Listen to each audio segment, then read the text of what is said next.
చేసి బలిసిస్తాను డివైడ్ చేస్తాయి. అంజరావు గారు, భారత్ పాకిస్తాన్ల మధ్య ఇప్పటి వరకు 5 యుద్ధాలు జరిగాయి. ప్రతి యుద్ధంలోనూ పాకిస్తాన్ ఘోరంగా ఓడిపోయింది.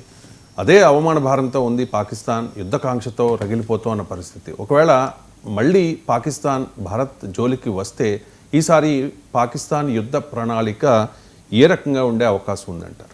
ఎస్ అండి, ఈసారి మనం చాలా ఇప్పుడు దాకా మన ఇండియా గ్రేట్ ఓడించేసాం. 5 యుద్ధాల్లో ఓడించాం, 30 సంవత్సరాల టెర్రరిజం యుద్ధంలో ఓడించాం, కేవలం 4 రోజుల యుద్ధంలో పాకిస్తాన్ ఓడించాం అని ఎక్కడ ఉపేక్ష ఉండకూడదు. మీకు తెలుసు, ఎప్పుడు ఓడిపోయినోడు ఇంకా బలాన్ని రెట్టింపు చేసుకుని వస్తూ ఉంటాడు. ఇది నేను గొప్ప చెప్పడంలే, శత్రువు యొక్క బలాలని గుర్తించాలి, శత్రువు యొక్క బలహీనతలను మనం గుర్తించాలి. ఇప్పుడు శత్రువు బలాలు చూద్దాం. పాకిస్తాన్ అనేది ఈసారి భారత్పై యుద్ధానికి వస్తే కేవలం 3 నెలల్లో అది యుద్ధానికి వస్తుందండి, గుర్తుపెట్టుకోవాలి. నేను ఎప్పుడు చెప్తాను చరిత్రలో, పృథ్వీరాజ్ చౌహాన్ చాలా తప్పు చేశాడు ఒక విషయంలో. ఎందుకు? గోరీని 13 సార్లు క్షమించడం ఏంటండి?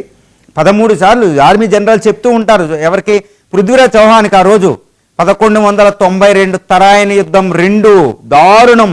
దానివల్ల భారతదేశం 1000 సంవత్సరాల పాటు పరాయి ముస్లిం పాలనకు, ఆఫ్ఘాన్ పాలనలోకి వెళ్ళిపోయాం మనం.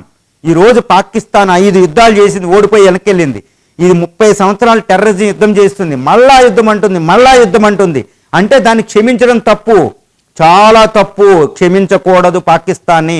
ఈసారి 3 నెలల యుద్ధానికి వస్తే పాకిస్తాన్ ఏం చేస్తుంది అంటే చాలా తీవ్రమైన యుద్ధం చేస్తుంది పాకిస్తాన్. దాని వెనకాల అమెరికా, ఇటు చైనాలు పరోక్షంగా సపోర్ట్ ఉన్నాయి, టాసిట్ సపోర్ట్ ఉన్నాయి. సో చాలా డేంజరస్. ఇండియాని ఆపాలని ప్రపంచం కోరుకుంటుంది, ముఖ్యంగా పెద్ద పెద్ద అగ్రదేశాలు ఇండియా సూపర్ పవర్ వరకు కోరుకుంటున్నాయి. దానికి అద్భుతమైన వాళ్ళకి చేతిలో ఉన్న పావు పాకిస్తాన్. అది పాకిస్తాన్ శక్తి ఏంటి అంటే మనం ఒకటి గుర్తుపెట్టుకోవాలి, దాని దగ్గర ఉన్న 170 అణ్వస్త్రాలు. According to Stockholm International Peace Research Institute ప్రకారం 170 అణ్వాయుధాలు ఉన్నాయి. దాన్ని ప్రయోగించడానికి కావలసిన గోరీ, షహీన్ లాంటి మిసైల్స్ ఉన్నాయి, గుర్తుపెట్టుకోవాలి. అది మెయిన్. దాని దగ్గర F-16, JF-10, JF-17 లాంటి చైనీస్ బాంబర్స్ ఉన్నాయి. వీటి ద్వారా అణ్వస్త్రాలను ప్రయోగించగలిగింది. ఇండియాలో హైదరాబాదు, ఢిల్లీ, మద్రాస్ వరకు అణ్వస్త్రాలు ప్రయోగించే మిసైల్స్ పవర్ అని one of the best strong military missile force ఉంది దాని దగ్గర. మనం ఉపేక్షించకూడదు. అది పిచ్చోడు దేశం, దాని దగ్గర ఏమి కాదు, మన మీద వేసేస్తారు వాళ్ళు. సో అదే అంటున్నారు కూడా ముస్లిం వీళ్ళు. సో దాని శక్తి అది, అంతేగాని ఇండియా సైన్యం ముందు అది నిలవలేదు. అణ్వస్త్రాలు కదా, ఈ మ్యూచువల్లీ డిస్ట్రక్టివ్ అణ్వస్త్రాలను ప్రయోగించిన తర్వాత అది ఏ దేశమైనా చాలా ప్రమాదం అండి. మన మొత్తం భవిష్యత్తు 100 సంవత్సరాలను ఇన్ఫ్లుయెన్స్ చేస్తుంది పాకిస్తాన్ అణ్వస్త్రం వేస్తే. అందుకే చైనా, అటు అమెరికాలు ఇండియా మీద ఒక అణ్వస్త్రం వేస్తే ఈ ఇండియా ఎదగదా, ఇంకా మనం ఎప్పుడు సూపర్ పవర్ అని చైనా, అమెరికాలు కోరుకుంటున్నాయి. సో ఈ టెర్రరిస్ట్ జిహాదీ నేషన్ వాడుతున్నాయి. కాబట్టి ఇండియా ఉపేక్షించకూడదు. ఈసారి యుద్ధం జరిగితే పాకిస్తాన్ వార్ ప్లాన్ ఎలా ఉండొచ్చు అని మీరు అడిగారు కదా, నేను ఒకటే చెప్తున్నానండి.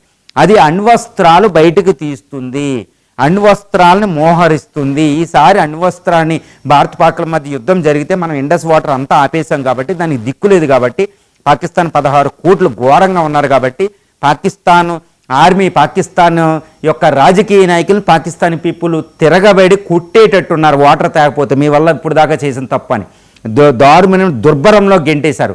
మీ వల్ల పాకిస్తాన్ ప్రమాదంలో ఉంది, భేద దేశం అయిపోయింది మీ వార్ పాలసీ వల్ల అని వాళ్ళు తిట్టేటట్టు, రోడ్ల మీద కొట్టేటట్టున్నారు. కాబట్టి వీళ్ళు మొత్తం వాళ్ళ శక్తి మేర యుద్ధం చేసి భారత్తో యుద్ధం చేయాలి, లేకపోతే పాకిస్తానీ పీపులే ఒప్పుకోరాలని. కాబట్టి వాళ్ళు ఈ అణ్వస్త్రాలు అనేవి ఈసారి చాలా డేంజర్. పాకిస్తాన్ దగ్గర టాక్టికల్ వెపన్స్ అంటారండి. అణ్వస్త్రాలు ఏంటంటే పెద్ద పెద్ద అణ్వస్త్రాలు కూడా తయారు చేయదు, అది చాలా చిన్న అణ్వస్త్రాలు ఉపయోగిస్తుంది. అది అమృత్సరు, ఈ గుజరాత్ దగ్గర ఉన్న అహ్మదాబాదు. ఇప్పుడు అంబానీని అంటున్నారు, మనం గుర్తుపెట్టుకోవాలి. అంబానీ ఫోటోతో ట్వీట్ చేశాడు అసీం మునీర్, గుర్తుపెట్టుకోండి. ఎందుకో తెలుసా అండి? మన Jamnagar oil refinery, Asia's largest oil refinery, గుర్తుపెట్టుకోవాలి. India's richest person. ఇండియా జీడిపికి 6% జీడిపి కాంట్రిబ్యూట్ చేస్తాడు అంబానీ. ఈ అంబానీ ఫోటో ఎందుకు వేశాడు అసీం మునీర్, గుర్తుపెట్టుకోవాలి వారు ఎలా ఉండబోతుందో. ఈ Jamnagar oil refinery Kandla port దగ్గర పాకిస్తాన్ కొన్ని 100 కిలోమీటర్ చిన్న మిసైల్కి దగ్గరలో ఉంటుంది. జామ్నగర్ ఆయిల్ రిఫైనరీ మీద అటాక్ చేస్తే మనకి ఎన్ని లక్షల కోట్లు నష్టమో తెలుసండి. అంబానీ పడిపోతే ఎన్ని లక్షల కోట్లు, అది వార్నింగ్ ఇస్తున్నాడు, గుర్తుపెట్టుకోవాలి మనం, చాలా ఇంపార్టెంట్. తర్వాత డీప్ స్టేట్ అంటారన్నమాట, మన కార్పొరేట్స్ మీద ప్రెజర్ తెస్తున్నాడు. ప్రైమ్ మినిస్టర్ యుద్ధానికి వెళ్ళొద్దు అన్నట్టు. చూసారు ఎంత డేంజరస్ టాక్టిక్స్ అసీం మునీర్ వాడుతున్నాడో. సో ఈ గుజరాత్ అనేది ఇప్పుడు ఇండియాస్లో 30% ఎక్స్పోర్ట్స్ ఇక్కడ నుంచి అవుతున్నాయి. గుజరాత్ని టార్గెట్ చేస్తా అని, హోమ్ స్టేట్ని టార్గెట్ చేస్తాను అంటున్నాడు అసీం మున్నీర్, గుర్తుపెట్టుకోవాలి. సో జామ్నగర్, కాండ్లా పోర్టులు ఫాస్టెస్ట్ గ్రోయింగ్ స్టేట్ అండి గుజరాత్ అని, దాని మీద దాడి చేస్తాడు వాడు, చాలా డేంజరస్ ఫెలో. అమృత్సర్, పంజాబ్ అమృత్సర్ దగ్గర టాక్టికల్ అణుబాంబులు ఉంటాయి వాళ్ళ దగ్గర, అవి జమ్మూ అండ్ కాశ్మీర్ చాలా కేర్ఫుల్గా మనం ఉండాలి. ఎందుకంటే అణుయుద్ధం ఎప్పుడైతే వస్తుందో, ఒక అణుబాంబు ఎక్కడైనా పేలితే అంతర్జాతీయ సమాజం అంతా ఇన్వాల్వ్ అయిపోతుంది. అంతర్జాతీయంగా బయటకు వచ్చేస్తాయి అన్ని దేశాలు, కుదరదన్నట్టు. సో అంతర్జాతీయ దేశాలు అందరూ వచ్చి భారత్ మీద పూర్తి ఒత్తిడి తెస్తే పాకిస్తాన్కి అడ్వాంటేజ్ ఉంటుంది. అది అసీం మున్నీర్ ఉపయోగించే చాలా డేంజరస్ ప్లాన్ అండి ఇది. ఎందుకంటే ఒక అణ్వస్త్రం పేలిందంటే అటు అమెరికా ఇటు చైనాలు రంగంలో దిగి ఇండియా మీద చాలా ఒత్తిడి తెస్తాయి, మీరు యుద్ధాన్ని ఆపండి అని. అప్పుడు టేబుల్ దగ్గర కూర్చోబెడితే మనం ఇండస్ వాటర్ ట్రీటీ మాట్లాడదాం అనేది వాళ్ళ ప్లాను. సో అణ్వస్త్రాలు తీస్తారు వాళ్ళు, కాబట్టి మనం ఏం చేయాలి అనేది తర్వాత విషయం. సో ఈసారి యుద్ధం మాత్రం చాలా భయానకమైన యుద్ధంగా ఉండబోతుంది.